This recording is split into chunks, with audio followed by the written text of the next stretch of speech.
G'day, mate. Luke Ford here. I'm back with Anon Wyatt, and we got Hotep Jesus on the way and his uncle Hotep. But I think Hotep Jesus got delayed getting his free cup of reparations at Starbucks. What do you think, Anon Wyatt? I think so. That was a pretty good. That was a pretty funny video that he did. Yeah, it was pretty. It was entertaining. I'll give it that. Yeah. So, what's your history with Hotep?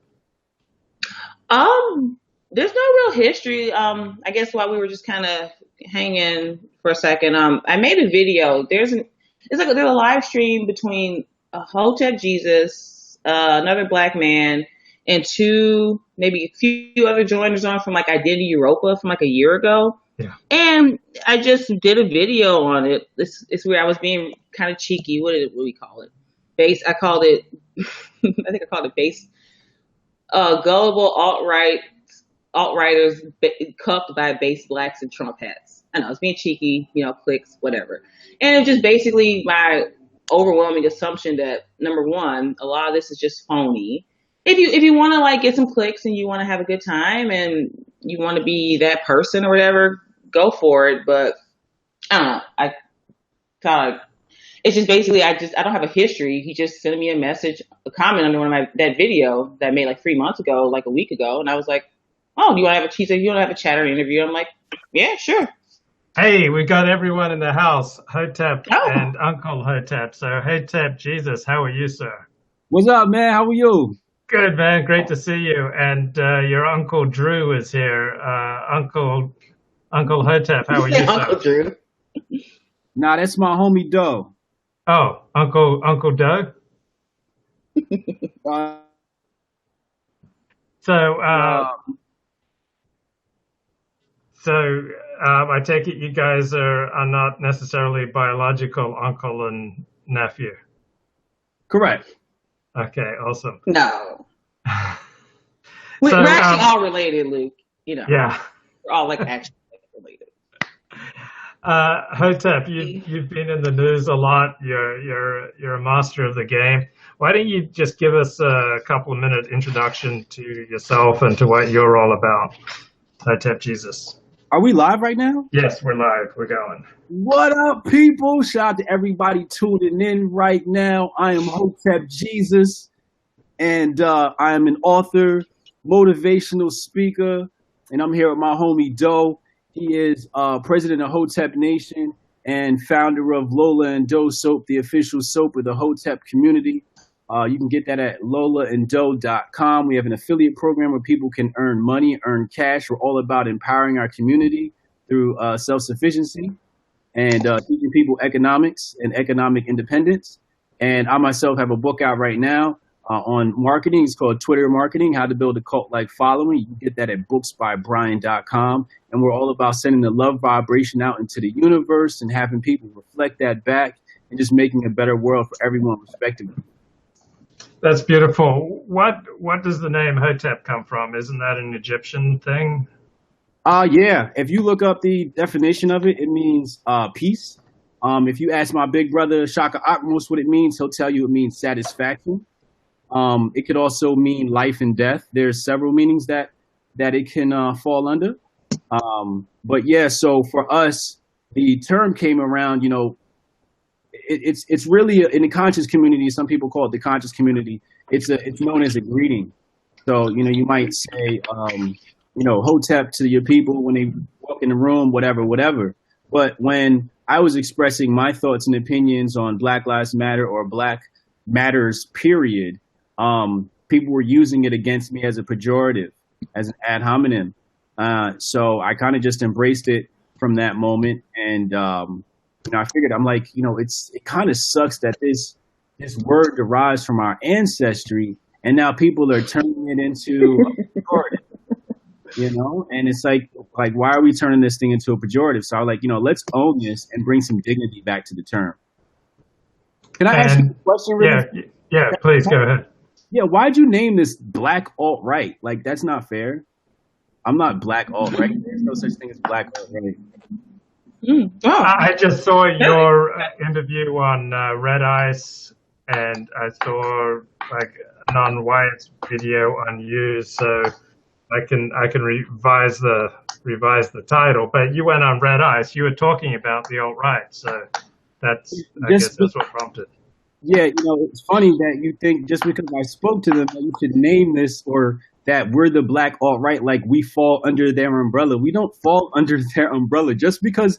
So if I speak to Fox or I speak to MSNBC, am I now the black NBC? Am I now the black Fox? Like that doesn't make sense. I feel like the way you did that was a bit divisive, and I would definitely appreciate it if If I can interject quick, I have no problem you with that. So maybe it's a cannot, 2 out of 3 question here, no, but I have no problem. you can't interject while I'm talking. You could wait till I'm done talking and then you can speak.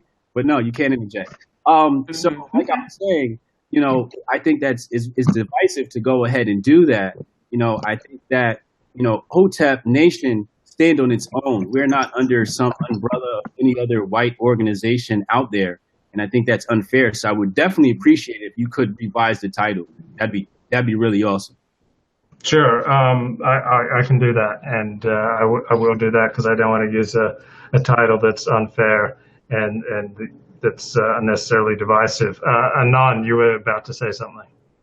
Well, out of the 3 of us of sub-Saharan African descent here in this discussion, I have no problem with the title. So maybe if you want to do like a little split or whatever, I have no problem with that. Your, Maybe the your, other 2 your name. black people on the channel have a problem with it, but I have no problem with the title. It I says wholeheartedly condone it. it's. I mean, for you, it's easy to say you would condone it, but the title says Hotep Jesus in the black alt right.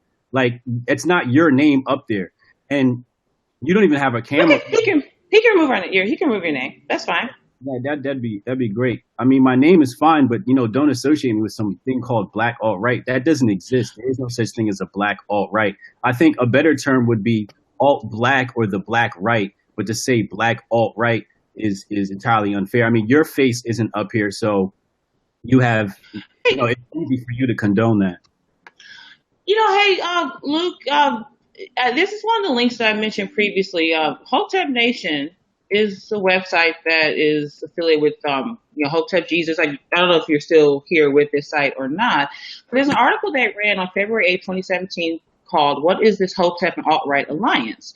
Now, this is published in February, but when you go back to the original article, there's an update dated November 15, 2017, which basically, the original article that follows is where the Hoteps, we're building this alliance with the alt-right. People have seen us talking with white national alt-righters on Twitter. We respect the alpha traits of both respective races, but in November 2017, there's a recant here that this briefly says, "I regret to inform you that I believe the alt-right has been compromised. It is now under the control of the deep state, in air quotes, or whomever is controlling Black Lives Matter. These 2 organizations are 2 sides of the same coin designed to create friction between the black and white races among a slew of other motives. It is now controlled opposition and no longer for the people, parentheses, white people." And then it kind of follows, I'll assume the alt-right was compromised right around the time Hillary Clinton mentioned it in the mainstream media. Hotep Nation does not or has never had an official alliance with the alt-right. I personally never had a conversation with Richard Spencer and probably never will have a talk with him. This piece was written at a time when people were questioning why Hotep Nation did not and still does not have a problem with white nationalists. Everything I wrote in this, I still stand by today, won't be changing it. And so basically, it's funny how, and I just left this in the comment section, it's funny when it was convenient to kind of get a few clicks and be kind of base black guys in Trump hats for a second. It was fun to come over to the alt-right and kind of go, hey guys, we're these base black guys against the liberals. And now after that November retraction, you have to publish on top of that article. And now, whoa, bro. I don't want any affiliation with that. Be careful, whoa, bro. And just lastly, this is America. I have a right to some, I guess, further we go, I don't, some right to privacy. And there's various reasons why I use an avatar and don't show my face. That may change in the future. But if you're just going to throw that back at me like you're anonymous, like it's some kind of insult or some type of whatever, you could just keep it moving. But okay, you can feel that way, but like whatever. I'm not the only person on this stream or in these circles that uses an avatar. So whatever. So you said that you were okay with the title of the video, and I said you're anonymous. The reason why I said you're anonymous wasn't an attack. What I'm saying is that of course you'd be okay with the title because you are anonymous and your name isn't Hotep Jesus. But right now it says Hotep Jesus and the Black alt-right. So of course you'd be okay with it because you Well, maybe have you should have ran nothing. that by Luke before before you agreed to the stream. Like, he can take that out. I mean, that's something for you to take up with him. Like, I'm totally cool with that. I get that, and I have no problem with that. But yeah, Yeah, I understand where you're coming from, Hotep Jesus, and I'll make sure that the title is one that you're fine with. It was, sometimes you just do things off the top of your head, and so I saw you talking with members of the alt right. I saw you, that you're willing to talk to nationalists of all types. So, I mean, how about Hotep Jesus and alt blacks? How do you like that as a title? I would like Hotep Jesus and Hotep Nation. I'm not associated with any of these other groups that you want to talk about. And I just want to clarify something that this anonymous woman spoke about. She said that my statement was a retraction. It was not a retraction at all. It was Your volume's really low. Somehow your volume died in the last couple of minutes, Hotep. I'm sorry. I'm sorry. Yeah, that's better. Yeah. Yeah. Yeah, so it's not a retraction. She said my update was a retraction. It's not a retraction. It was an update. So I just want to make sure that everyone understands that's clear. But it's not a retraction. It's an update because at the time that the article was written, right, the alt-right was not this media fanfare. It was not Richard Spencer associated. It was something completely different. Now, once the media grabs onto it and Hillary Clinton popularizes the term, it morphed into something completely different. And that's what I was trying to clarify. so the alt right, especially you go back into the maybe proto scenes, like some of the derivatives of neo-reactionaryism, human biodiversity, the general race realist questions brought up by many different other platforms, American to others, too numerous to mention here. None of that was ever in play, particularly in the specific racial questions that were asked in those preliminary movements, which is really easy to discover if you just poke around a bit online. None of that was ever there, ever part before the media showed up, like in mid part of the election. I just find it really funny that even just with a very cursory Google search and dig into a few different networks, stuff black people don't like, American Renaissance, Occidental Observer, I can go on and on and on, that you couldn't discern that race and specific race questions were never a part of this. And then it's like, oops, oh my God, we're talking to racists. Oh my God. Like, I just find that absolutely hilarious that you're like positing that you didn't know that. So let me just clarify something because this is something that liberals are really good at. What they do is they take liberals, of course, the liberals. They take something you say and then they change it. So I'm going to clarify one more time. Did we understand that there were racists on the right? Absolutely. And I love every single one of them. What I said was Richard Spencer. And I said popularized by the liberal media. I never mentioned the word racist, never came out of my mouth. That's what you said. And you guys are real slick. I like this. This is really cool. But no, what I said was I was updating this because alt-right became controlled opposition when the media popularized it. When Hillary Clinton popularized it, it morphed into something different. Did it include Occidental descent and all these racist organizations? Absolutely. Did I know that? Absolutely. Do I see us being called the N-word on 4chan? Absolutely. Do I care? No. So how much have you followed the alt-right, Hotep Jesus? Well, we have to understand that at one point, Mike Cernovich considered himself alt-right. And Mike Cernovich, would not be considered one of these races. Now, if you asked Mike Cernovich what he thought about the original alt-right, he's probably going to tell you something similar, that originally alt-right meant an alternative to the current GOP, to the current right-wing status quo. It was an alternative to what the right wing was at the time. It had nothing to do with ethno-states and nationality and all this other stuff that it later became associated with. Now, did some of the ethno-state and nationalist stuff exist? Yeah, I mean, there was different types of pockets and different points of views. But I think we have that even in, the current right, current conservatives where people have different views on different policies. You know what I'm saying? So we can get microscopic and break down each policy, but conservatives don't agree on everything all the time. I mean, look at Candace Owens and who's the white girl up at Fox with the Tommy Lauren. Like, these are two people on the right wing who play for the same team, and they disagree. Like, they're going at it. So we can't say that just because you're on the same side, you believe the same things. It's different. So, Hotep Jesus, how would you describe your politics? My politics is no politics. My politics is called Hotep and Hotep. And if Anon could just mute her mic, she got a lot of feedback coming in. Yeah, I'm gonna mute. Is there feedback? There's something going on. Okay, I think we. So go ahead, Hotep Jesus. How would you describe your politics? So my politics is no politics. My politics is being real, right? Now, I said this before. I'm not a conservative, but I'm playing for Team Conservative. Plain and simple, right? Now, what we have is Hotep Nation, which is a combination of mind and spirit, and of course the body as well. What we discuss is, healthy eating, exercise, education, educating the mind, being intellectual, economics, capitalism, independence, interdependence, working for yourself, creating your own business, reaching back and helping the next man. And then there's a spiritual aspect to it too, meditation, the laws of attraction, et cetera, et cetera. So when we say, what's my politics, I don't just deal in politics. I think it's much bigger than that. I play around in politics. I have plans to be a senator one day, but, to say what my politics are is a very blanket and general statement. I think you'd have to, pull out a particular policy and ask me my opinion on a particular policy, and we could probably extrapolate a much better way there. How do you feel about affirmative action? I'm kind of indifferent on it. I feel like it becomes the type of thing like the welfare state, right? Where you become dependent upon somebody else. I also feel like, it's a way to force your way into certain doors that you may not be welcomed into.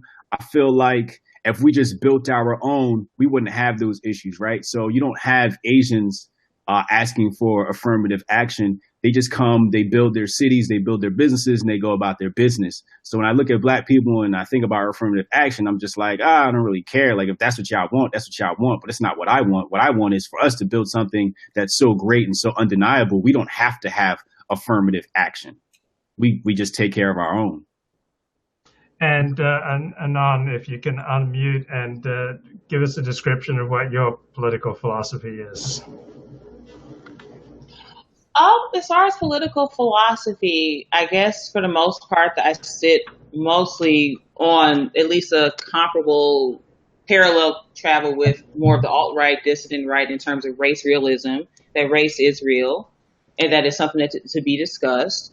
I don't really have this big affinity for this kind of, I guess I have to say this. Most of what Black people are blocked into as the Blacks is an absolute farce. And so and I'm just going to kind of piggyback on something that Hotep Jesus just said, like for us to build our own. Well, within the Black race, and this is something that a lot of people don't see, there's a whole lot of other internal struggles between Black men and Black women, colorism, misogynoir, a whole host of intra-racial issues that have nothing to do with whites, nothing to do with Jews, that is going on. So it's always very easy for a few, particularly Black men, to grab microphones and either come out like they want to raise their fists and go against whitey, or they kind of also on the other end want to play the other end of the spectrum and run out here and say, no, guys, we totally agree with you. My political perspective is more informed by race, particularly as a Black woman, and that identity specifically. And what is good for us is what's good for Black women is not always what's good for Black men, and vice versa. So my political changing and awakening is mostly shaped by a lot of these intra-racial struggles that have nothing to do with whites, nothing to do with Jews, nothing to do with anyone else, but it's between us. I'm almost more of a separatist within my own, I guess, racial characterization. But if I have to just kind of box into a very quick sentence, pretty much 90% pro alt right, pro dissident right, pro race realist, pro human biodiversity. That's the starting point for me. Then everything political, whether it goes left or right, libertarian, this, that, or the third, it's an outflow from that position point and how I view the world and how I view race and how I view myself as a Black woman, particularly. Okay, thanks. Hotep Jesus, do you have any reaction to that? I just think that the people that think like that, as far as, like she says, she's a separatist within her own like race. Like I don't get down with that. I look at everything holistically.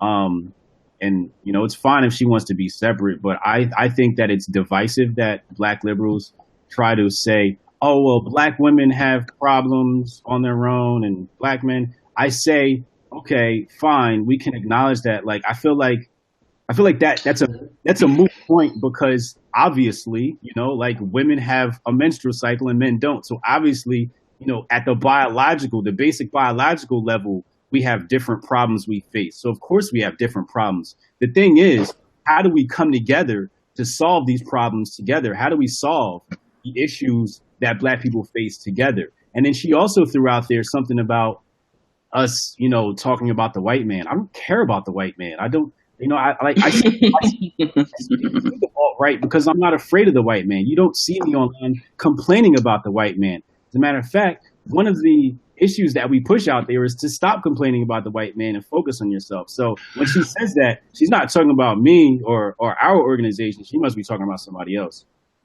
No, I'm specifically talking about the majority of Black men, particularly whether it's coming from the left or right. The funny thing is, I'm going to stop you right there.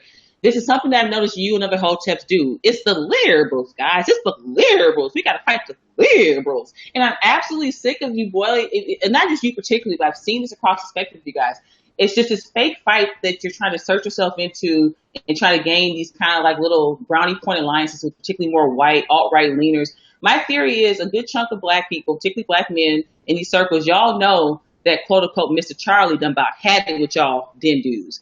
And you're trying to make sure you weave it in here like, no, it's just the white liberals keeping us on the plantation, guys. We don't believe that stuff. I didn't say anything about my sovereign identity as a Black woman, which is different than you as a Black man having anything to do with no liberals. Like most of the alt-right, even in wherever you find that spectrum of this movement to be in right now, is beyond taking Richard Spencer. I'll even dial back into him.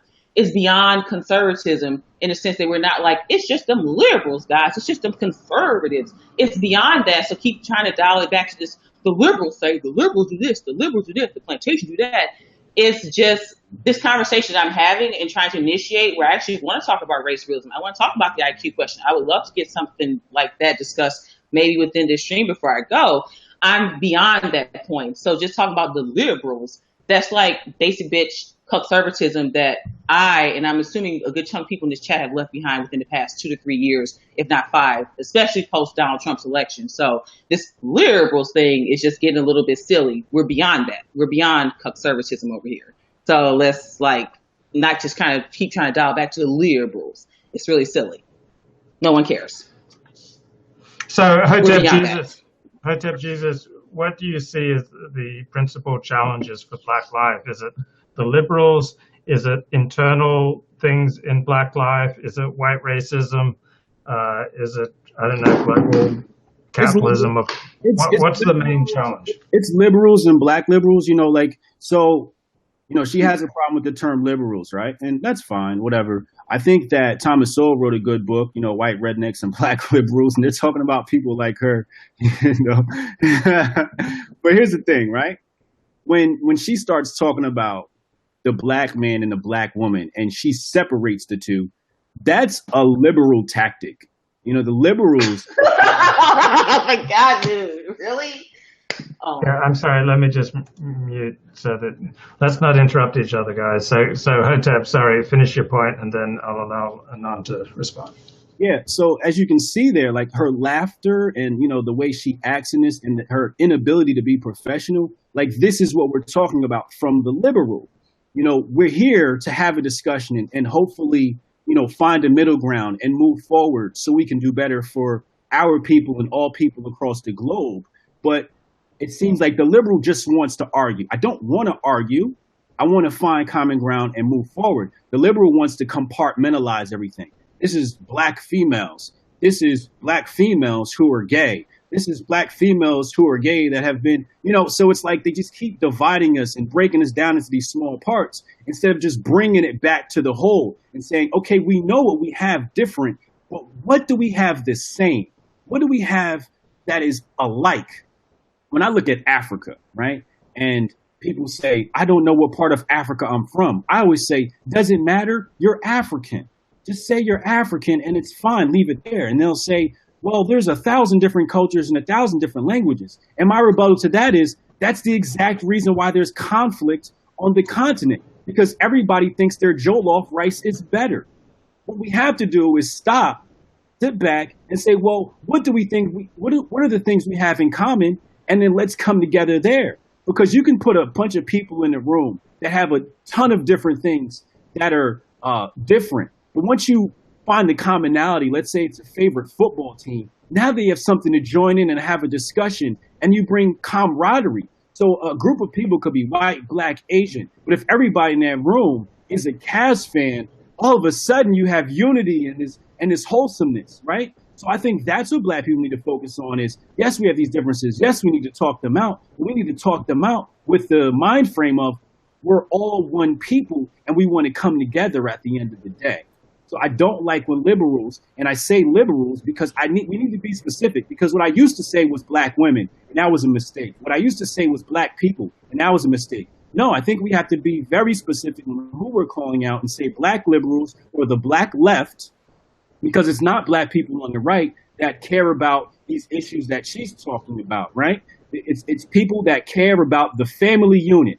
When you look at the Black Lives Matters website, they omit black men, they omit fathers for a very specific reason, right? What we're talking about is the family. That's the holistic point of view. The family doesn't exclude women, it doesn't exclude man, and it doesn't exclude the child. It includes everyone, from the aunts, grandma, sisters, all the way down. So when she tries to say, when a black man speaks, it's black women are silenced and all this stuff. It's like, how can you say that when you look at the voices from Ebony Magazine, Essence Magazine, The Root, and it's all of your people? I, as a black man, cannot find a voice in black media. I am blackballed from black media. Black media won't even have a discussion of me, and I've done nothing wrong to these people. But I am completely blackballed. A Hotep is completely blackballed from black media. Why is it that I can't find Thomas Sowell, a good written piece of work on Thomas Sowell? And I don't even like Thomas Sowell. I respect Thomas Sowell, but I don't like him. But why isn't a piece of work being published in Black Enterprise magazine, Ebony, Essence, the top tier black media? Why is there no body of work somebody can go and see that covers Thomas Sowell? It's like they want a complete blackout of another type of voice. So when they come on here and they say the black woman is being silenced, no, that's not true. You silence everybody that doesn't agree with you. And why is that? Because the people that back and fund your organization or your media is not black people. It's white liberals. Okay, Anon, if you want to unmute and respond. Yes. And again, I did want to apologize if that came off as unprofessional or anything. I just felt like I spent a good 1 minute tangent explaining why I feel like the white liberal or whatever liberal, red, black, or green liberal point of focus, I feel like I said why that's kind of pointless and we're trying to be beyond that. So I just kind of giggled because I feel like I'd over-explained that for a second. So I do apologize that came off one way or another. So I'm just going to move through a few quick points, and maybe if you want to throw this back at me. Now, in the race and why we can't just talk about us all being blacks, there's actually a really specific example of this at Hotep Nation. Let me pull this up. It's okay if I drop this link in the comments. It's a short story that was on Hotep Nation called The Story of the Angry, Ugly, Fat Black Woman, that was issued here on August 24, 2016. It's a really shoddily run short story. If you were to replace black woman with Ashkenazi woman, Eskimo woman, this woman or that woman, it still would have been a crap story. So if that, no, I guess you can't do web addresses. But literally, if you just type that in Hotep Nation, you're gonna pull up this story that is absolutely. I mean, it's just a bad story, bro. I would have like been a better editor and not run this here. It's basically a short story where some black man works at some sales job and he does something dumb, and there's a black woman there that works there. At the end of the story, she kind of saves the day for him being a total like absolute waste of skin and space. But it's offensive to black womanhood. It's offensive to black women. I can't get on this we train with you, Hotep Jesus. And the Hotepness aside, when you and I both know that there's a lot of issues that have nothing to do with white liberals that exist amongst black men, black women, and black people collectively. So this is another point of consternation with me when I watch black men like yourself in these kind of circles try to run to the forefront talking about us blacks, when you know as well as I know the things that go on behind the scenes amongst us as black people is so problematic and absolutely just a horror show. There is no we here. Until we address those issues behind our own closed doors, I have nothing to say about joining some type of collective movement with black people. I don't want to go into much of a tangent. It's a give and take back and forth, but between the raping, between the out of wedlock births, between black men being fathers before their husbands, between black women being mothers before their wives, there's 1,000 things that we could bring up that has nothing to do with this kind of like fake hooey hotepery, let's be all peace and a ball of hair grease together. And I have no time for it, no place for it. And I'll stay being a sovereign solo black woman in my own type of separatism from a majority of you and other black people until you address those concerns. Otherwise, it's just fakery. Just fakery. Okay. Can I talk now? Yes. All right, so that story is widely popular. If you go look at the comments on that, and a lot of people chimed in, that story is actually positions the black woman as a hero. The moral of that story is because she's a mammy mule. Because she's a mammy mule. Yeah, so, that's great. And she's ugly, fat, angry with. So thank you for muting her. You see what I'm saying? This is all right. Thank you for muting her. Anyway, so the title was my creation. It was not what the original title. Actually, I think when Mike wrote that, I'm not sure what the title was or if he had a title. I changed that because I understand what clickbait is, and I wanted the clickbait, and I wanted people like her to react. And as you can see, she's reacting not from the moral of the story. She's reacting from the title. And she's triggered by the title because I titled it The Angry, Ugly, Fat Black Woman, where in this story, there is actually not much description of this woman. So she got caught with the clickbait. Now, you go look at the comment section here, and she says it wasn't written very well. But here, Sage, a black woman, says very, very well written from the title to the last sentence. It kept me engaged as a reader. I get it. I get the title and the character trait descriptions. It's nuanced. It's thought-provoking and relevant. So proud to have this wonderful short story. Great job. A very underpaid, great teacher that loves good literature and teaches from the heart and not to test. And that's coming from a black woman who's a teacher who's in charge of our children and their education. Another one here from Steve Mangram says, wow, very touching. The story wasn't about men or the misrepresentation of women. It was about having each other's back, period. Now, I'm not going to finish reading this comment, but that's what Hotep Nation stands for. It's not about the misrepresentation of women. It's not about the misrepresentation of men. It's about having each other's back, period. And that's it. It's not about all this other stuff that liberals try to make it seem and compartmentalize and get all emotional about. No, it's not that. It's a holistic point of view. Now, she wants to talk about the rape of black women. Let's talk about how liberals prop up LGBT as some sort of issue we need to focus on. Fine. Let's say we need to focus on the issues of LGBT rights. First of all, let me preface and say, do I think gay people should be allowed to get married? Absolutely. They absolutely should. Now let me continue. In the black community, the most abusive relationship a black woman can get into is a relationship with another black woman. The most abusive relationship a black man can get into is a relationship with another black man. Basically what I'm saying is you are more likely, statistically, to be abused by your own partner of your same gender. If you're gay, you're more likely to be abused by your partner than if you were straight. So what they try to do is they try to take these few cases, like you had one black woman go up on Breakfast Club and say black men are the leading cause of death for black women. No, the leading cause of death for black women is fried chicken and McDonald's and potato chips, heart disease, heart attack, high blood pressure, hypertension, lupus. That's what's killing black women, not black men. Yeah, that's interesting. There is a problem with obesity among particularly black women, and so the diet that you're talking about is killing black women, and I would suspect it's hurting relationships between black women and black men. Absolutely. I think we have to respect the relationship between black women and black men. Is there a problem of abuse? Yes. Does rape happen? Yes. Do black men condemn rape? Hell yeah. You can see videos, numerous of them, where black men will see or witness or hear about a black man raping a black woman, and he will be stomped damn near nearly to death. We don't tolerate that in the black community. In the hood, if you rape a black woman, you will have dudes at your doorstep waiting on you. So we protect our women. It's just that these online liberals like to come and take one small case or a handful of cases and blow it up and make it seem like it's all black men, when that's not the case. If you are in a relationship with your own gender, you are more likely to be abused than you are in a heterosexual relationship, and that's going by the numbers. Why do you think there's such a high black crime rate? Why is there a high black crime rate? Well, I think we have to remove black from that question.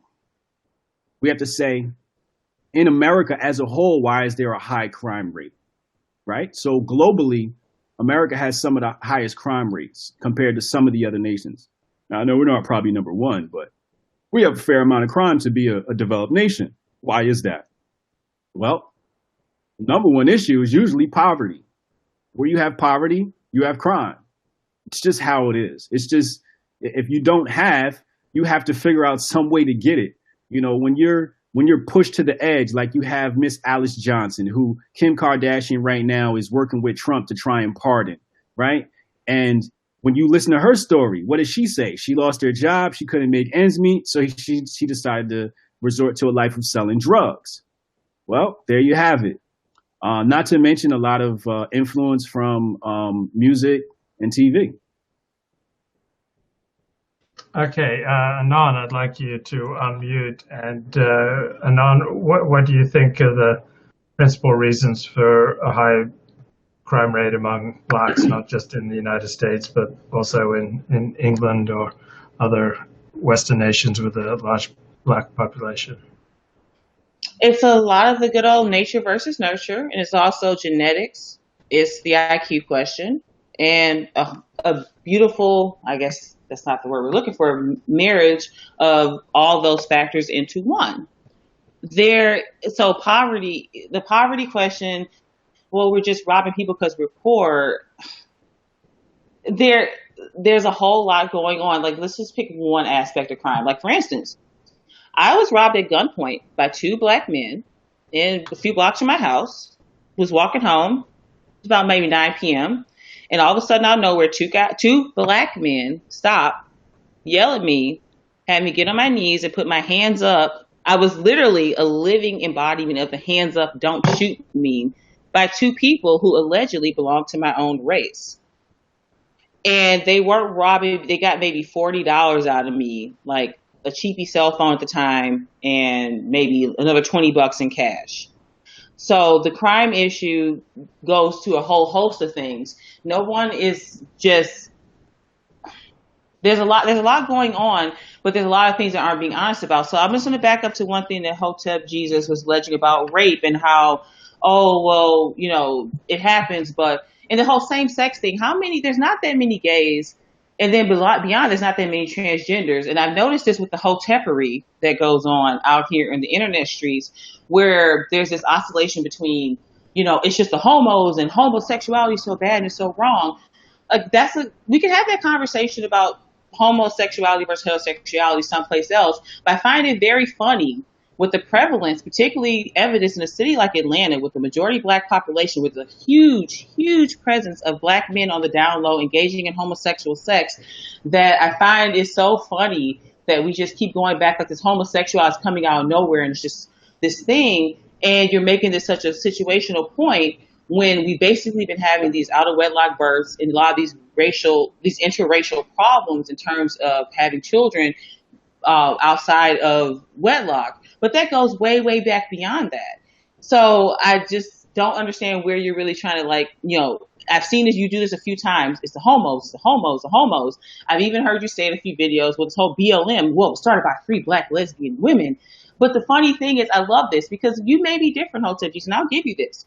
But I find it very funny that particularly black men and their black mammy handmaidens, they love it when anybody will come out and cry for their poor baby who just got shot by some KKK cop out of nowhere and their baby didn't do nothing. And no one's checking their sexual preference card when they're willing to get out in front of the white man and agitate and be absolute assholes and yell, scream, and tear up and burn down the Fergusons of the world. But when they're done serving a purpose for particularly black men who by proxy, any men more than women, just in terms of just a sexual gender nature, commit more crime than women, there's no problem with that.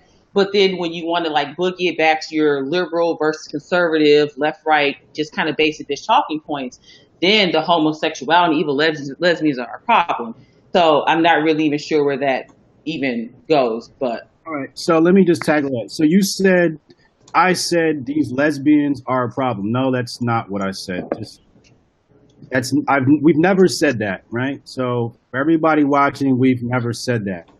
What we said is the people behind Black Lives Matter happen to be lesbians, so we might refer to them as lesbians, and they are a problem. My cousin, Strawberry, if she's watching, she's a lesbian. I love you. What's up, baby girl? I love you. I got gay cousins. My last blog I had was run by gay men. Shout out to Vonnie. He's a conservative. He's gay. That's my homie. I spoke to my homie Tion 2 nights ago. He's a gay man. He posts freaking gay porn on his timeline. I have to mute him sometimes because I don't want to see it. But I talked to him the other night as I'm coaching him through the building of his website, right? This is my homie. I have no problem with the gay people. Like, whoever you want to have sex with, that's fine. My point is this. What you do in the bedroom is a private matter. I don't go around telling people where I stick my penis. And I don't think people care where I stick my penis. I don't care where you stick your penis. I don't care where you put your tongue. That is not the point. There are children watching. There are children watching us right now on the internet. We have to provide a better example. And the fact of the matter is, black issues don't start with sex. Black issues start with the mind. And we have to start nurturing the mind and teaching kids like law and medicine and healing and spirituality and exercise and meditation. So many other issues that come before, what we do in the bedroom. We got people that are trying to push gender and gender studies on a child who can't do calculus yet. But in Asia, you got children who are half the age as ours that are executing calculus, and you wonder why they outperform us in STEM classes. Because they're not teaching their kids about gender and gender studies and who put their mouth on who. These are the issues that the black community tries to propel at the forefront of so-called black power or a black movement. I don't care what you do in your bedroom. What I care about is what are the institutions that you build that black people can benefit from. I can't benefit from who you give head to, who you give fellatio to. I cannot benefit from that. Keep that private. That's your business. Is there a huge gay population in the black community? Absolutely. Are they the source of HIV contraction for black women? Absolutely. So you know who the number one cause of death for black women is? When you talk about black men, it's gay black men, because they're the ones you're getting AIDS from, and that's a fact. Go do your searches on that. What's the other point you made about LGBT? Oh, so let's go into the so-called gay agenda, right? So now you got the media publishes a story where they say a gay lobbyist group wants half of the movies in Hollywood to be featuring gay people, right? So when we look at the gay population isn't half of our population. So how did they come up with 50% of the movies coming out need to include gay people? So what they're asking for is an overrepresentation of their people, which to me says, oh, so you have an agenda to push. It's not gay people I have a problem with. It's the agenda I have a problem to push. And if you don't understand that there's an agenda, it's because you are the agenda. Okay, I want to get Uncle Hotep in here. Uncle, I'm sorry I haven't been able to bring you in for the last 45 minutes. I don't think his mic is working. Uncle, can you speak up and we'll see if we can hear you? That's actually Doe.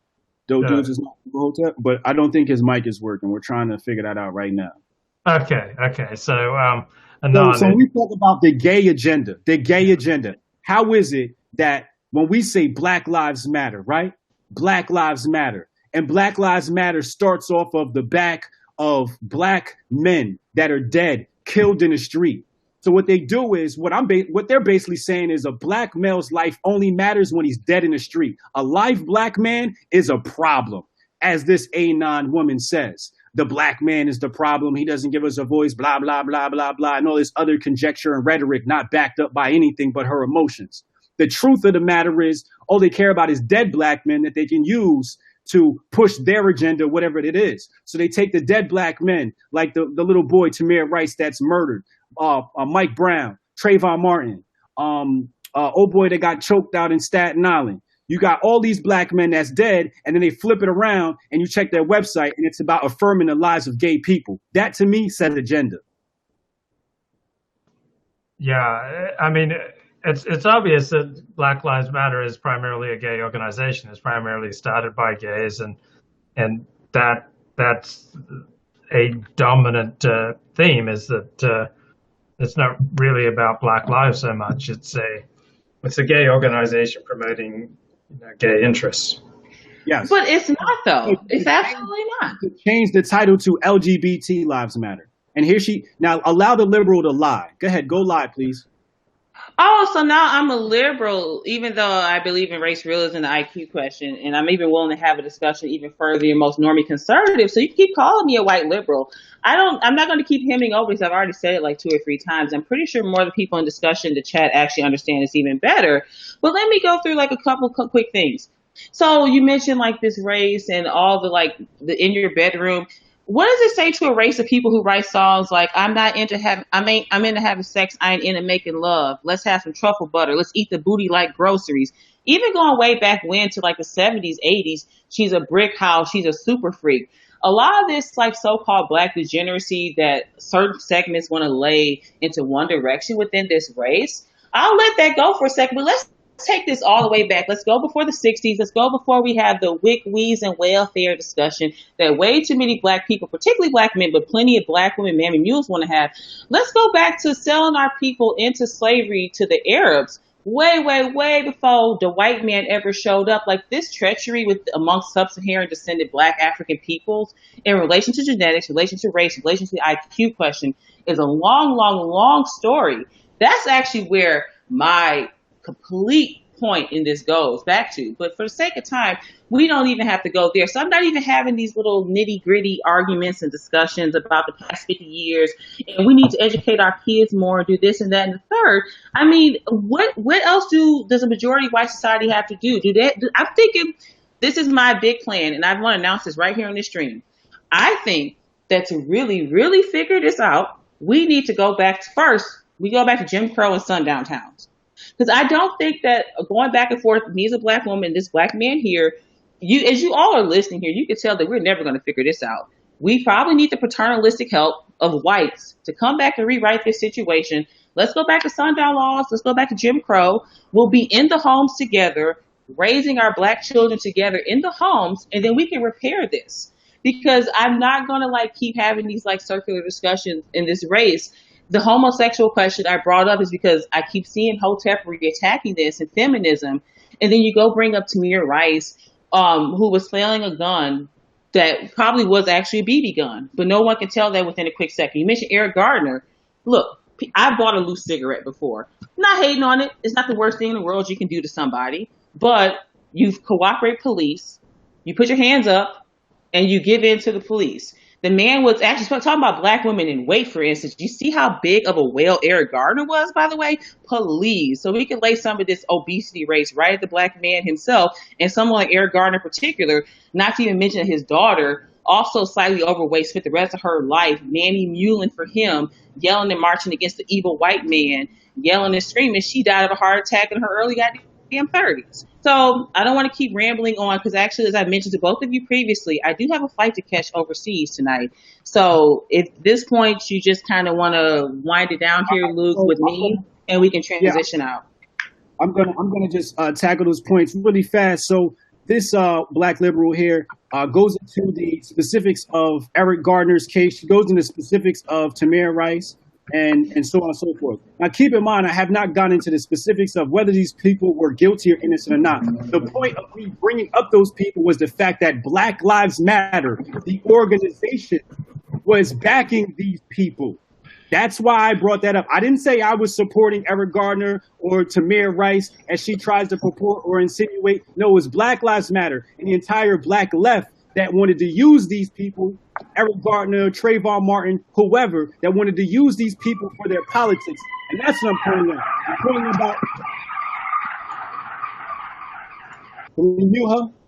I'm talking about how these people are being used as political pawns. Whether Eric Gardner is 300 pounds or 150 pounds, whether he's innocent or guilty, whether he deserves it or not, is irrelevant. What we're talking about is that he was used to push politics. Now, when we're talking about the LGBT agenda, notice she deflects and she wants to go back and, oh, what about slavery and the Arabs and blah, blah, blah. That's the greatest tactic that the liberals ever used, it's deflection and to go away from the narrative. Stay on topic. We're talking about sex. When we talk about children and what we should be talking about, she wants to talk about, oh, the stuff in music, eating booty like groceries. I don't like that song. If you look at majority of the Hoteps, we're the main ones that say we need to stop all this sexual stuff in the songs, blah, blah, blah. Then she wants to bring up stuff that happened in the 70s. That's not what we're talking about. We're not talking about the music industry. That's a separate conversation. When we're talking about sex, we're talking about when you take that stuff, when you take that topic and you make it a political conversation, when you bring it to social media. See, music is separated out by age. So when you have adult music, that's for adult children. But when you take LGBT and you make it a political thing and you start pushing it into the school systems, you know, the songs that she's talking about aren't pushed into the school systems. Kids are hearing it because their parents are playing it. And now what you want to do is take your LGBT and your sex politics and you want to put it into the kids' books. Next, last point I want to make about what she said. They are pessimists. Black liberals are pessimists.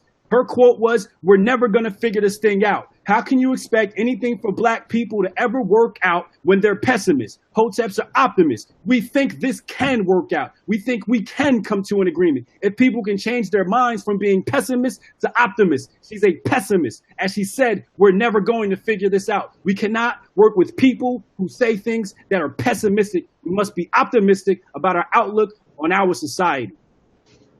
Okay, Anon, I know that you have to run off, so I want to let you have some final words before I follow up with more questions for Hotep Jesus. So Anon, I know you got to go, so if you can unmute and just give us your final thoughts. Yeah, sure. I wonder, just out of curiosity, do you guys think, because I'll probably listen in later, I would love to see maybe you guys talk about, I mean, I don't know, I'm not trying to preempt, but I was hoping to hear maybe Hotep Jesus' opinion maybe on the bell curve or the IQ question in terms of racial differences. I would love to maybe hear a little, like, just kind of maybe entry level back and forth about human biodiversity. I would love to hear that. Maybe I'll be listening while I'm on my way to the airport. So that's one thing I want to throw out that I would have loved if I had more time to maybe broach into. But I guess in closing, you know, when you're on a time trajectory like this, it's never the best way. And I would definitely love to come back and never ham and dish into these things. But I guess in closing, one of the big things I would just say is the reason why I responded, I wanted to just have an entry level conversation with you, is because I wanted to put this out here into these circles where they think that the blacks are just either going to team up with some of you whites and we're going to go defeat the Jews together like some crazy ass lethal weapon, you know, Danny Glover, Mel Gibson street fight. That's never going to happen. I can't even have reasonable discussions with black men, particularly within my own race. And don't even get me started on other black women, that there's so many other racial issues that we have to figure out that has nothing to do with whites, whether you're a liberal like me, because I guess I'm like some liberal now all of a sudden, but okay, or the left, right, conservative, whatever viewpoint is so beyond this. And I'm just very tired of watching black people, especially black men like Hotep Jesus and some of his compatriots in the chat, who just want to show up and, be a base black in a Trump hat. That's cool, bro. Like, no one cares. You got on Fox News, you made some coin, bro. That's all good. Ain't nobody hating on that. But to even say, even when in many of your descriptions and even your books by Brian, your like e-brand marketing series that you're like doing, this is just like a hobby for you. It's fake black, red, black, and green, shea butter, kale, hotepery that it's a scam. And it's just a selling point. That's cool, bro. You made some money. You got on Fox News. Here, I'll go super black girl. I ain't hating on you, boo. I ain't hating on you, boo. I'll do that for you right now. I ain't even hating. But don't even pretend or play like that this is something beyond just you getting some clicks and coins and then getting a little bit of like fun lovery from a couple gullible white people who actually think this is legitimately serious. So just know, and I'll leave this in closing, as a black woman, a sovereign black woman like myself, trying to separate from toxic entities like this within this black race, that have nothing to do with this, and I think it's all a sham. And if you're a white person, you're gullible enough to believe this, then just like too many black people who are gullible enough for this, you deserve what's coming to you. Okay, thank you so much, Anon, and let's go to Hotep Jesus. Seriously, thanks, Luke, for doing this, babe. Appreciate it. Take care. Bye-bye. I want to address her comment about kale. You probably shouldn't eat green kale. Green kale is not good for you, as taught by the Honorable Elijah Muhammad. You want to eat red kale, which is rich in iron fluorine, which is the iron that we really need for the body. I'm not going to address her personal jabs at me, as I don't have to defend myself to someone who remains anonymous. Now, when she says, do I want to have a conversation about diversity and biodiversity and the IQ question, I'm going to go back to what I said in the very beginning. Liberals are divisive. All they want to do is have these conversations about everyone's differences. I'm not here to argue about our differences. We know there are differences. What they are, I don't care about. I want to have productive conversations, conversations that bring people together. I don't want to have conversations that take people and separate us into groups. Well, you're this, and you're that, and your body does this, and my body does that, and this, and it's like, who cares? What does that have to do with anything? It's not going to bring us together. And this is what I'm saying about these liberals. They don't want to create solutions for humanity to bring humanity together. They want to divide us into different groups to keep us fighting amongst each other so we can never topple the people that are really in control, so we can never bring about world peace, so we can never have togetherness. I want togetherness. I want love. I don't want division. If you bring me on a podcast to talk about diversity, I'm not going to participate. I'm not going to have that conversation. We have far-right hoteps who want to talk about how black people are superior because we have melanin and melanin this and melanin that. And no matter what my thoughts are on that topic, I don't want to talk about it. I don't care about it. If you believe in that stuff, teach it to your children. Teach it to your family. But keep it away from Hotep Jesus, because Hotep Jesus don't care about that stuff. Hotep Jesus believes we are all one people. We are all united by one universal soul. We are not united by differences. So no, I don't want to have that conversation. I don't want to have divisive conversations. I don't want to talk about diversity. Diversity is a term that liberals love to use. Diversity, diversity, diversity. Fuck diversity. What's our similarities? What's going to bring us together? That's what I want to talk about. How are we going to get to the goal at the end of the rainbow? Together. Which ways do you see Elijah Muhammad as a good role model for people? When you say role model, I don't like that term, role model, right? Because there's a lot of things that Elijah Muhammad has done wrong and is at fault for. And I don't want to go into, his history because it's not my place to speak and I don't want to speak on it. I don't think Elijah Muhammad is a role model, in my opinion. What I am saying is that Elijah Muhammad has material that you can read, that you can learn from. There are pieces of material that may be issued by Hitler or a white nationalist or somebody who's racist. I don't care about, you, the person. What is the information? Can I learn from you? Let me take the information and let me toss the individual outside. Like Thomas Sowell, as I said in the very beginning of this thing, I don't like Thomas Sowell, but I study his material because I can learn a lot from this guy. I respect him, but I don't gotta like him. Well, are there any individuals who you would see as good role models for Hotep Nation? Your dad, your grandfather, whoever is in your immediate vicinity, that's your role model. We need to stop creating these icons out of people. We create icons out of people, then all of a sudden they get caught with a stripper, and now everybody's all like disappointed and, oh my God, he's a fraud, he's a fake. Well, we need to stop creating icons out of human beings. Human beings have faults. Stop creating icons out of people. Who's a role model? Your big brother's a role model. Who's a role model? Your dad, your grandfather, your mother, the people that are around you, your teachers in school, the people that deal with you every single day. Jay-Z's not your role model. LeBron James not your role model. Hotep Jesus is not your role model.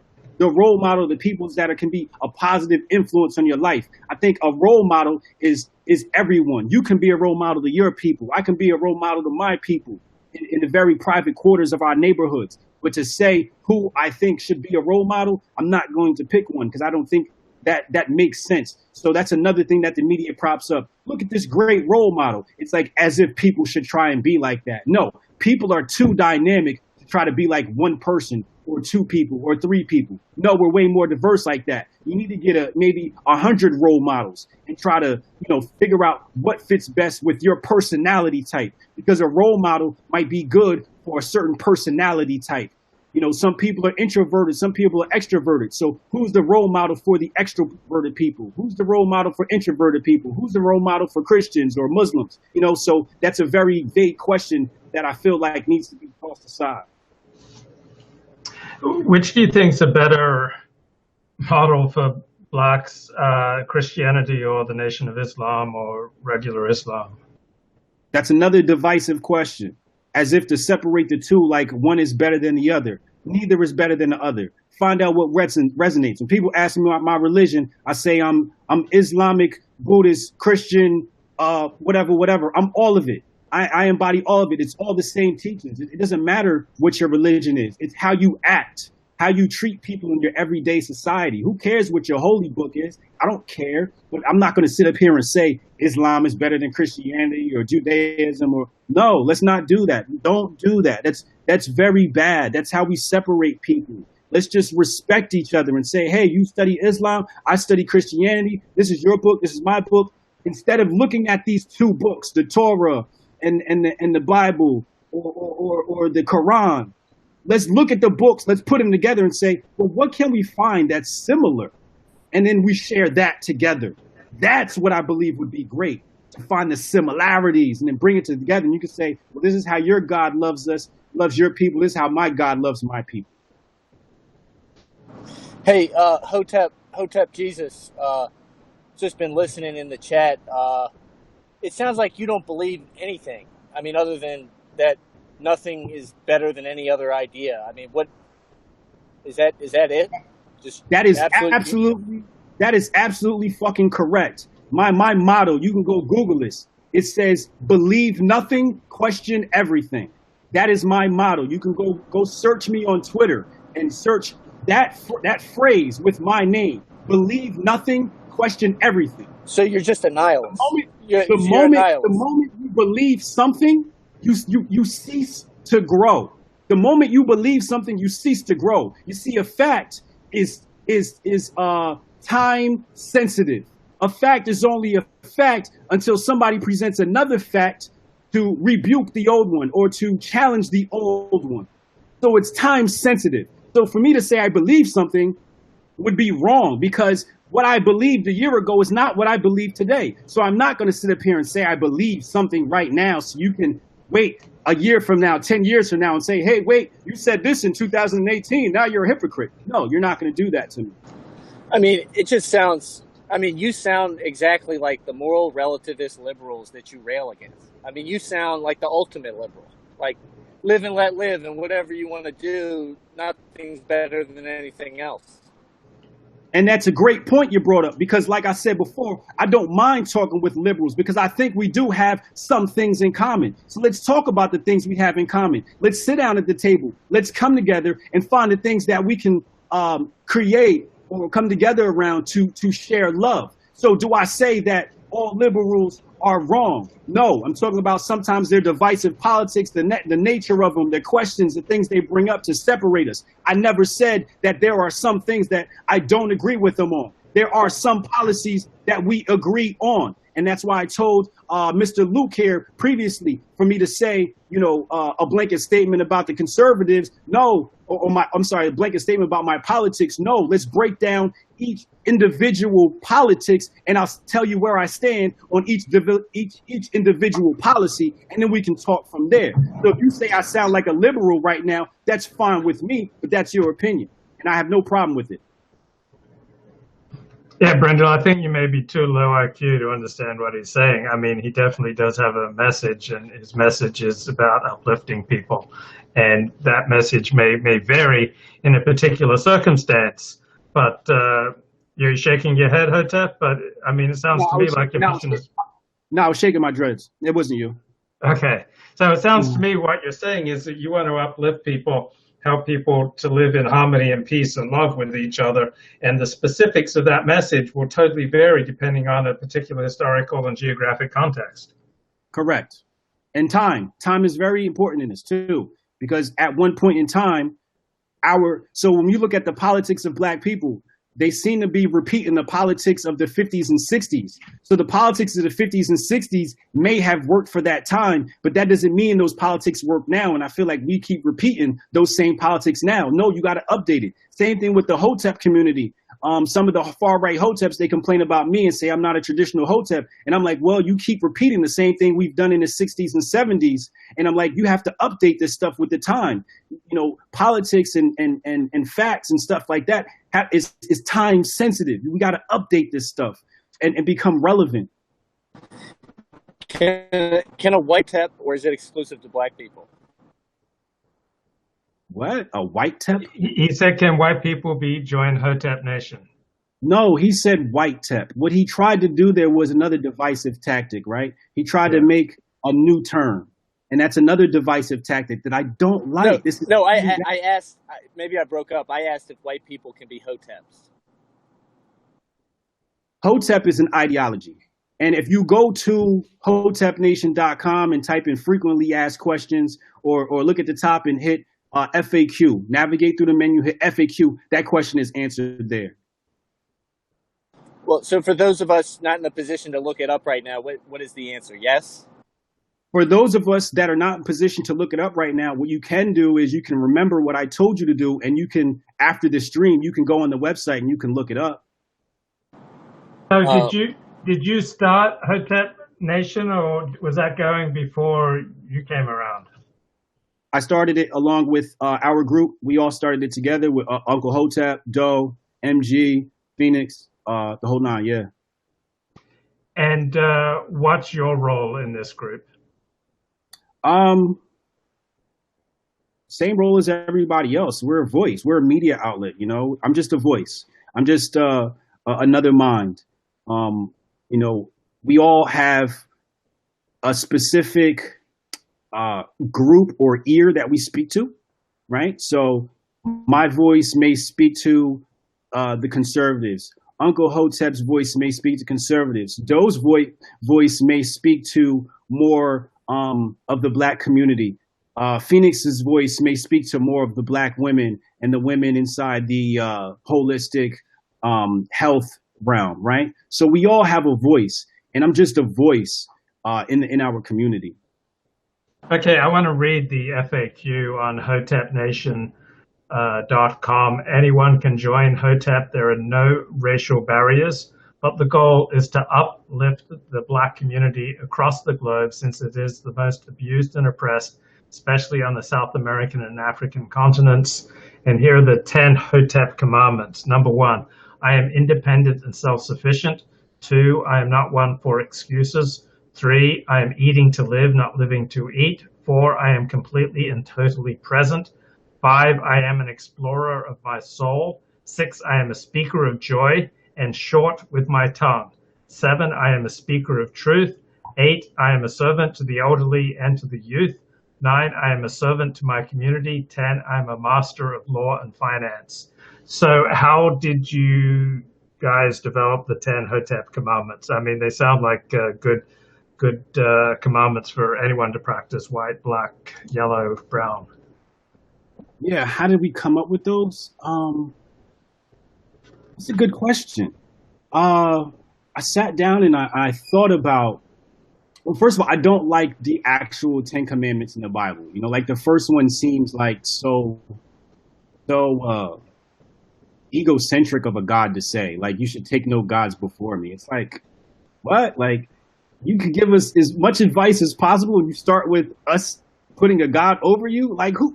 What? You know? So I felt like, all right, let's rewrite this stuff, and also I wanted to update it. So when you look at it, you know, we're a master of law, we're a master of economics. You know, so I wanted to update, you know, some thought processes where, you know, some people say, you know, capitalism is evil, or you know, we shouldn't deal in money. Nah, we should deal in money. You know, some people say the system is inherently racist. Well, let's master law so we don't have to become victims to that. You know, elderly and the youth. You know, so the youth is going to be is the next generation, right? So we got to respect them. The elderly is a primary source to our history, so we got to respect them. We got to sit down with them. We got to talk to them because they passed down the experience, and we just feed them the energy. So I think it's very important to connect with them. Brindle, did you have another question? Yeah, just about that FAQ. Why is it so important to focus on uplifting blacks if it's about everybody? Like, why are blacks so special in the Hotep ideology? I think we answered that question. Could you read it again for him? I think his comprehension's low. Yeah, Brindle, try to listen more carefully. Okay, the FAQ is: can white people be Hotep? You know, can Christians and Muslims be Hotep? And here's the answer, Brindle. Anyone can join Hotep. There are no racial barriers. But the goal is to uplift the black community across the globe, since it is the most abused and oppressed, especially on the South American and African continents. So anyone can join. Yeah, we're losing you, Brindle. So yeah, I heard all that. I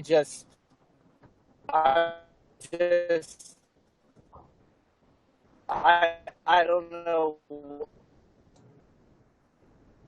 His comprehension is just like his Wi-Fi. Hotep, can you share with us some of the books perhaps that have most inspired you? Books that have inspired me. Here's one. Here's one right here.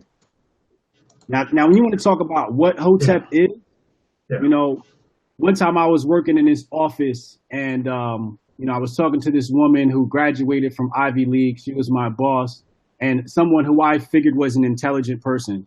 And I mentioned the name Marcus Garvey, and her response was, "Who's that?" So I was like, "Wow, you've never heard of Marcus Garvey before?" But I didn't fault her, right? Because I know they don't teach this stuff in school, right? But when we talk about Hotep, you got to start here with this. You know, don't start anywhere else. Don't start with Malcolm X. Don't start with Martin Luther King or anybody else. You got to start with this guy right here, because this guy is what we embody. He created the UNIA. This guy came to America from Jamaica. My father's from Jamaica, so you know I'm in alignment with this guy. I was taught about this guy from birth, but this guy talks about the liberals. He talks about the NAACP being all white and being all light skinned. He talks about how he came to America to fight for black people, and they had him extradited. They had him locked away and thrown in prison. He talks about how the race pimps, all they want to do is keep the problems in front of us and never talk about solutions so they can profit from the problems. So when I go back and I study this material, you know, I can't help but to see, you know, the things I face today on Twitter happened, you know, about 100 years ago. I pulled over. I was driving. Sorry, my reception was bad. What my issue with I heard the whole thing. I understood it the first time. My issue is you want all Hoteps to prioritize the black plight as you see it? And what makes you any different than Black Lives Matter or any of these social justice warriors who want, white allies to put minority interests first? So let me explain this to you like I explain this to my kids. The other day, my son attempts to kill a bug. And I said, no, don't do that. Don't kill him. He was like, why not? It's a bug. And I'm saying, but you still have to respect its life. You see, when the lowest life form's life is not respected, then you can pretty much assume that all other life forms are subject to evil, are subjected to evil deeds or evil people and will be oppressed. So when we look at, the race that's mostly oppressed on this continent, whether it be by their own people or other people, but black people in South America, African people in Africa, African people in Asia, African people in the Arab world are treated unfairly. When you look at the caste system in India, the people of darker skin are treated are treated unfairly when compared to the lighter skinned people. So people of darker complexion, it seems like there's a fear of people of darker complexion. So what I'm saying is, if we want world peace, we have to understand that the people that are darker complected, if we don't at least respect them, then guess what? You're next. Do you get that? I guess who do you see as like, I guess, is it the liberals? Who is the people in control that you think are targeting black people, and then we'll move on to brown and whites? You. People Me? like you. People like you. What about me? People who don't want to understand. People who don't want to come to an agreement. People who don't want to come to a solution. People who don't listen when people speak. Those are the people that are making this world terrible. Dude, I'm listening. I have a serious question because in all seriousness, your platform, I know, part of what you do is good. I mean, you're all about, self-reliance, like not, you don't want black people to take on a victim mentality, right? And maybe that's a difference between you and the social justice warriors. But, you expect other groups to sort of put your group first. You know what I mean? I mean, white All right, nationalists, so for instance, let me tackle that right there because you use very bad language. You said I expect. No, I do not expect anyone to do anything. What I am saying is, if you want to, this is what Hotep Nation is about. I make it very clear. We are for black people. We are for African people. For my people that don't like when I use the term black, I'm sorry. I apologize to my Moorish people. For the African people, for the melanin-rich people, these are the people we prioritize. And if you would like, as someone who is not African or of African descent, if you would like, you don't have to. I'm not expecting you to. I don't want you to if you don't want to. But if you would like to contribute, you can.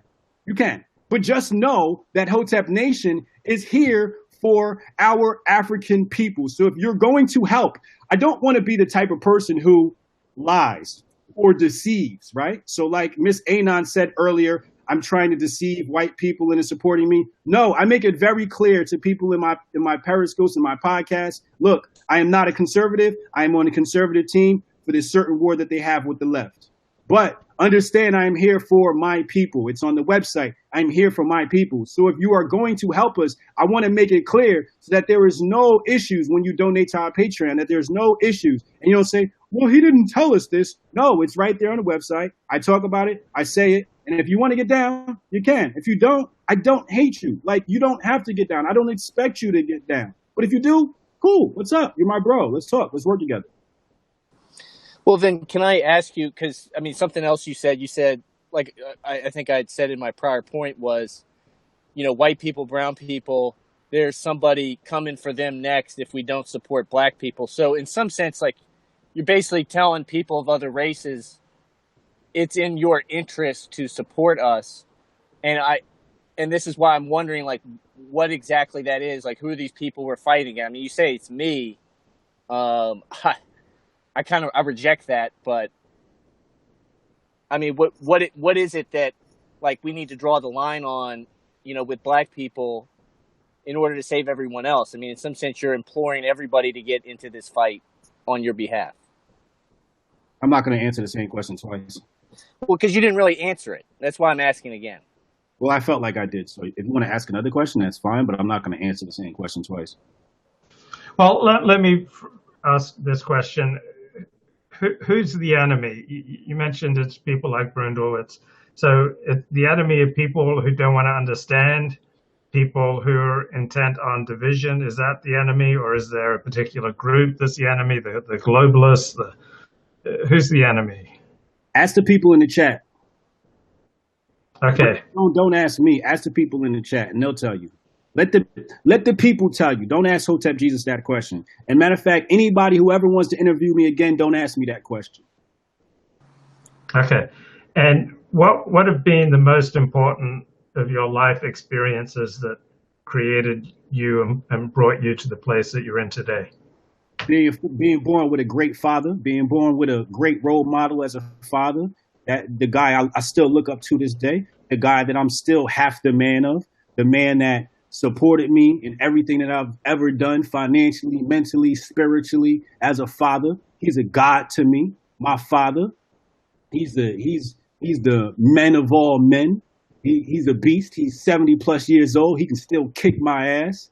He still lifts. He still boxes. He still works out. He owns several guns. That man right there. That man is the man who made me today. The man that taught me to be outspoken and speak my mind and never to be somebody else's little bitch. The man that I love and I support. The man that I wish I could be like every single day of my life. My father. He's the GOAT. And what about other experiences, say in the workplace or in your formal education or on the street or in sports or in music? Were there certain formative experiences that you've had that have led you to where you are today? Going on tour with my buddy Jersey Demick, I was at a very low place in my life. And this was, I want to say, back in 2005. He took me to Miami to shoot a music video with him. When we came back, we decided to be a touring hip hop duo, and that changed my life. It helped me with public speaking because I had to go on tour and perform in front of 30,000 people at Monster Jam, or whether it was opening for Soulja Boy at Six Flags. But being a performing artist was a major impact on my success today. So I would have to say Demick, my partner. One of my close friends, my brother Demick, Demic. You can go check him out. He's got over 1 million followers on Instagram. He's got 2 million followers on Facebook. But he's a big influence on my life. And what year of your life did you do this, or what calendar year was this? That was between, I want to say, between the years of 2005, 2006 to about 2011, 2012.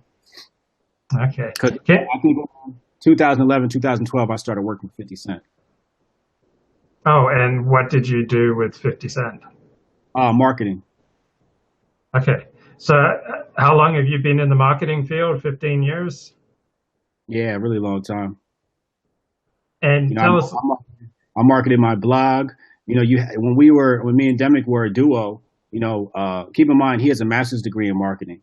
So, I learned a lot from him as far as marketing is concerned too.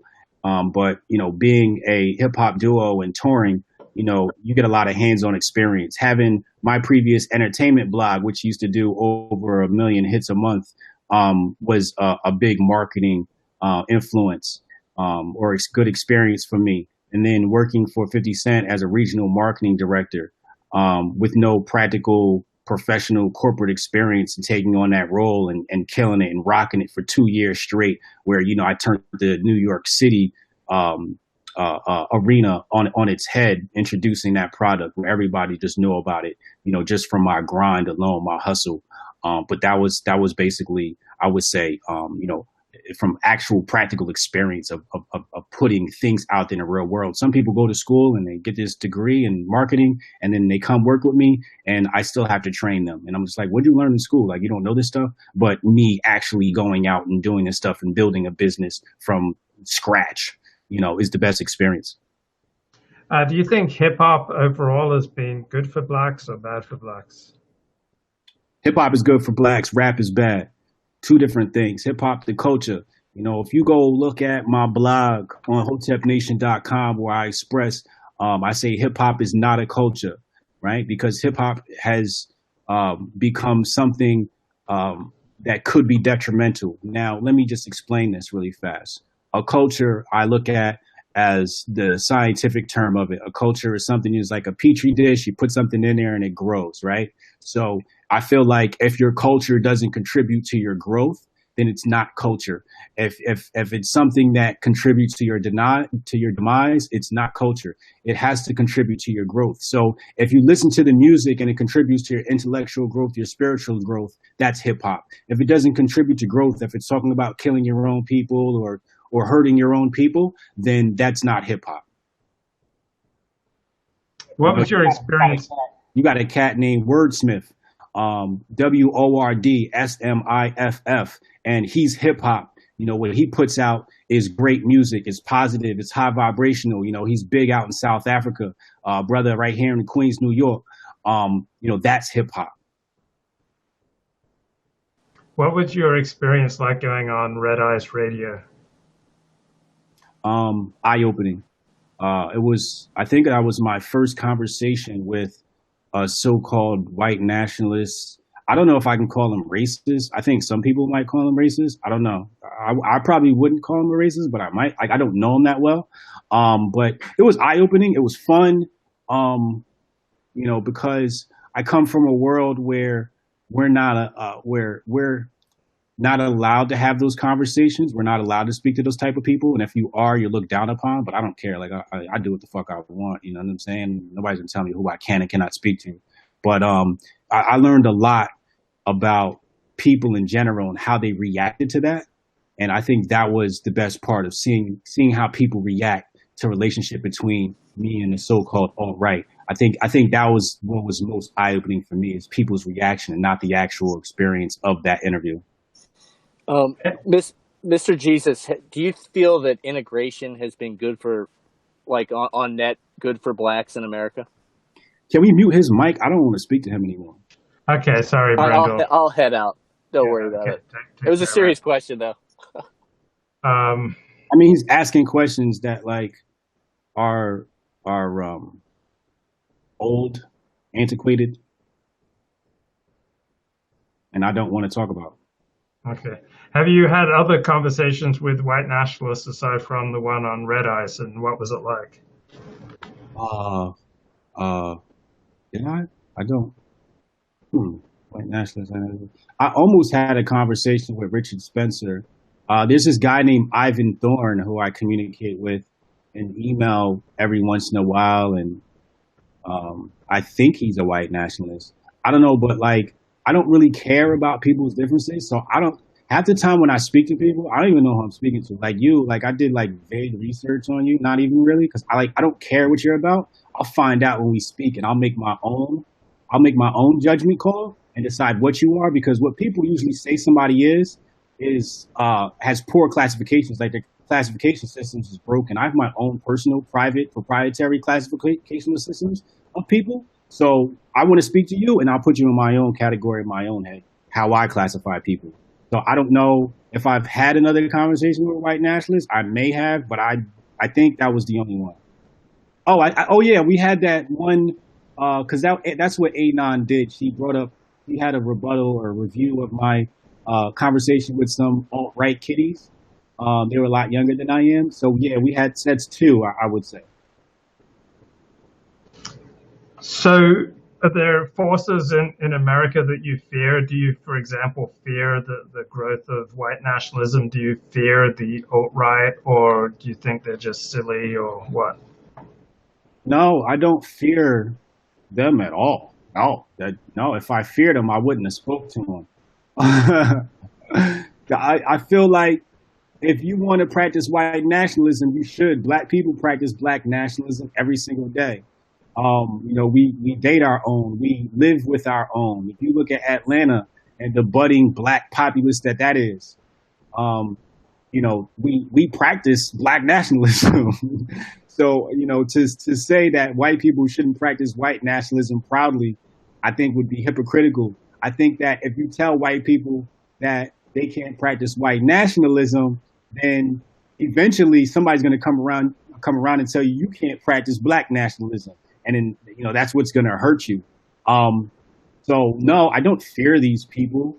I think is silly is when they start dreaming of these like ethno states. I'm like, y'all make it seem like it's so easy. Like we're just gonna wave a magic wand and then like now you get a piece of Texas. You know what I'm saying? Like I feel like you should just do what Kanye does. Go out to Wyoming, buy a piece of land, and do what the fuck you want. Like I don't care. Like what does that got to do with me? Just do whatever the hell you want. If Kanye wants to go to Wyoming and buy 300 acres or whatever it was to build his community, go do it. It's your money. Like what you eat don't make me shit. So you support freedom of association. For example, if there are white people who don't want to associate with blacks, as long as they don't do blacks any harm, you don't have a problem with that. And if there are Chinese Americans who only want to associate with Chinese Americans, you don't have a problem with that. And if there are black Americans who only want to associate with blacks, you don't have a problem with that. So you basically you support freedom of association. Yep. Yeah. So, I mean, you personally sound like the type of guy who talks to everyone. Yeah. But you understand that certainly at different phases in someone's life, they may want to be more restrictive. And in other phases of their life, they may want to expand and talk to more people. But different people are different. They have different abilities to deal with difference. Yep. I understand all that. Who would you say are the most important black nationalist thinkers? I don't know. Can you name one? Marcus Garvey, perhaps, would it be fair to call him a black nationalist? Okay, Marcus Garvey. There's one. Can you name another one? Louis Farrakhan. Okay, Louis Farrakhan. There's a good one. He's got his flaws, but whatever. All right, Louis Farrakhan. Who else?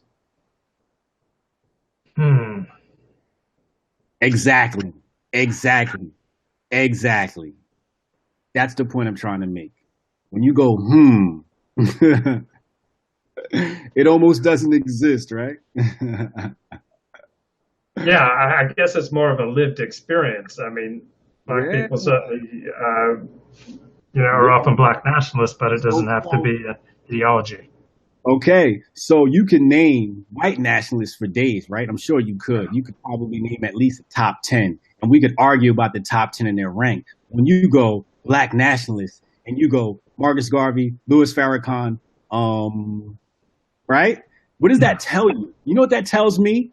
There's a blackball on black nationalists. The media has a complete blackout on black nationalists and who they say a black nationalist is. Now, Marcus Garvey didn't have the benefit of modern media, so let's throw him out because he's 100 years old, right? That's a 100-year-old story. Let's go to Louis Farrakhan. So it seems like the media has told black people their only choice for black nationalism is Louis Farrakhan, and that's not freedom of choice, right? Because he has his drawbacks. He has things that are bad about him and his past that people may not agree with, and I personally don't agree with. Right. But the fact that that's the only black nationalist that people can name is the exact problem, because black people don't want to take people who could be or are black nationalists and give them a voice. Yeah, it seems like the media has its own agenda and they simply use blacks to fulfill that agenda. It's not because they actually give a damn about what's good for blacks. Yeah. Exactly. I mean, for example, you're not part of what they want to present as a black leader, so they blackball you from the media. Yeah, I look at me, right? Black media won't talk to me, but here I am talking to you. I talked to Laura Ingraham on Fox. I talked to some white nationalists. Now they say racism and alt-right hate black people and all this stuff, but alt-right gave me a voice, right? This dude, Holmgren, he gave me a voice. Michael Malice gave me a voice. He thought I was worthy enough to speak to. Who else? Guerrilla Radio TV thought I was worthy enough to have a voice, but where is the black media? Black media won't cover me. I wonder why that is. Well, I mean, the black media is, I assume they're largely paid for by certain entities that don't really want to feature you. No, they don't. They don't want to feature me because I'll put them out of business.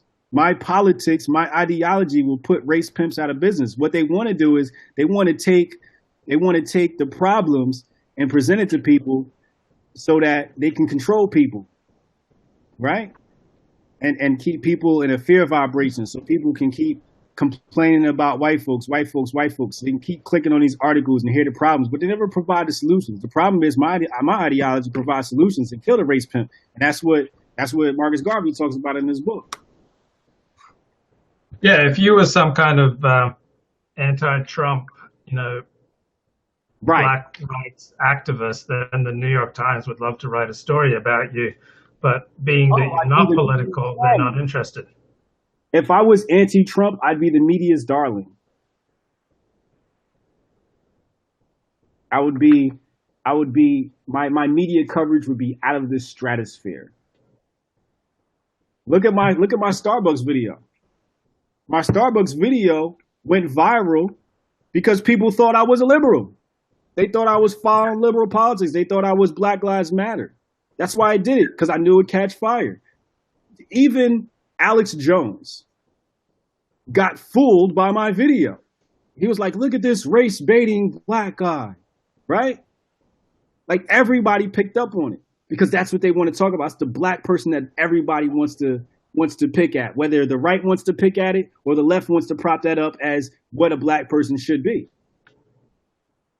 So I played that role. If I don't play that role, I don't really get the voice. How do you feel when white people try to talk jive to you, when they try to call you brother and try to talk black? I don't know. I mean, sometimes it's weird, if it comes off inorganic, when they hit you with the Hulk Hogan brother, but I think it's more of a subconscious bias than a conscious bias. I don't think they mean any harm by it. So, if I feel like you consciously don't mean any harm by it, like I'm not going to feel any type way because you're not doing it consciously. How do you feel when white people hold black people to a lower standard than they hold fellow white people, and they're doing it because they think they're being so non-racist that they actually hold different standards for black achievement than white achievement? Oh, like what the liberals do? Yeah. Again, a lot of it is subconscious. But I don't know. I'd have to take a second to really think about that. I don't think about liberals and their stuff too much. So I'd have to take, 5 minutes to think about that question and get back to you. Because I don't feel anything when it comes to that. What do you say is the biggest obstacles to black men and black women marrying each other, raising children together, and living in harmony? Other black men and other black women.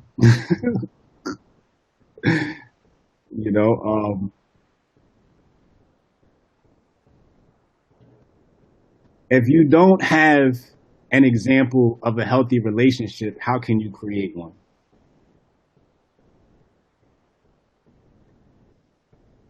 I had a healthy relationship. My parents had a healthy relationship. Therefore, I know what a healthy relationship should look like.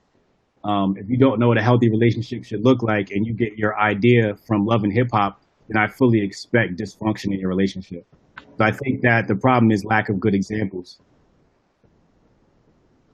Did you get beaten up as a kid? Did you get bullied by other black kids? Or did they treat you with respect? No, one time in 5th grade. So my father was in the Army, so he taught me how to defend myself. My uncle was a wrestler, so he taught me wrestling. And then I was also trained in martial arts, right? So one time I'm in 5th grade, and I was being bullied by these kids out front. And they were throwing rocks at me and sticks and all this other sort. And I told the kid, and I'm like, yo, keep doing that, we're gonna have some issues. So he did it again. I ran up to him. I threw him in a sleeper hold, choked him out. He turned blue. I got suspended from school. Seventh grade, some kids tried to fuck with me. It was three of them. I kicked two of them. One of them ran away. The other two were on the ground crying. So no, I didn't deal with that from black people. Those are white people. Oh, those were white people who tried to bully you. Yeah, they tried. I mean, they would try, but they'd fail. It was usually met with violence. So if you were walking down, Reverend Jesse Jackson said if he was walking down a street late at night and he heard, heard steps coming up behind him and he turned around, he'd feel relieved if it was white people rather than black people.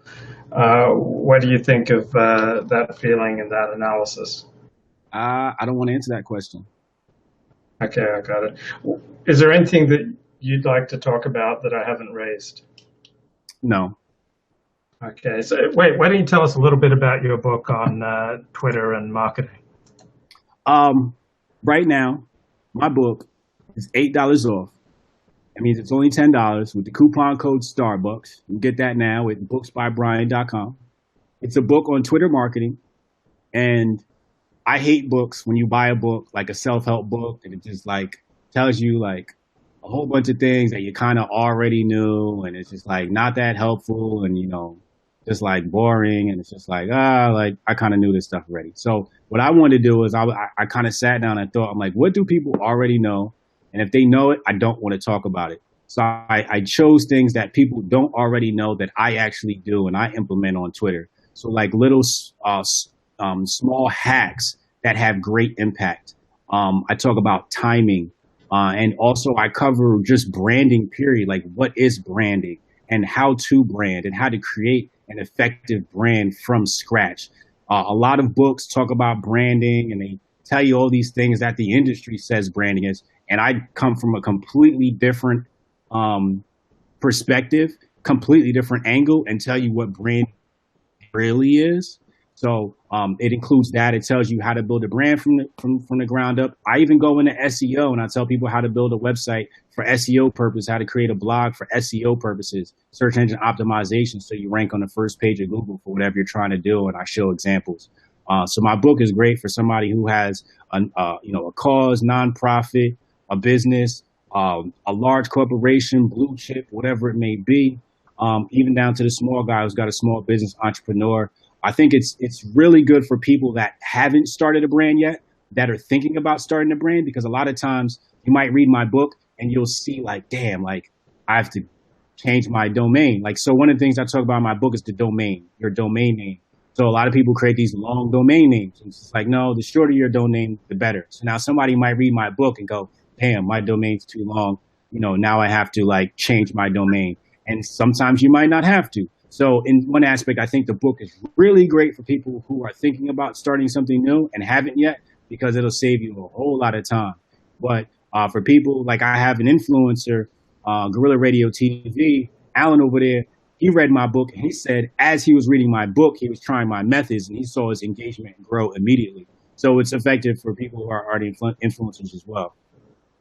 Okay, thank you so much, Hotep Jesus, and hotepnation.com. Check it out. Also, Hotep Jesus on Twitter. And good to talk to you, man. I appreciate you taking the time. Hey, thank you, Luke. You've been a great host, man. Okay, man. Take care. Bye-bye.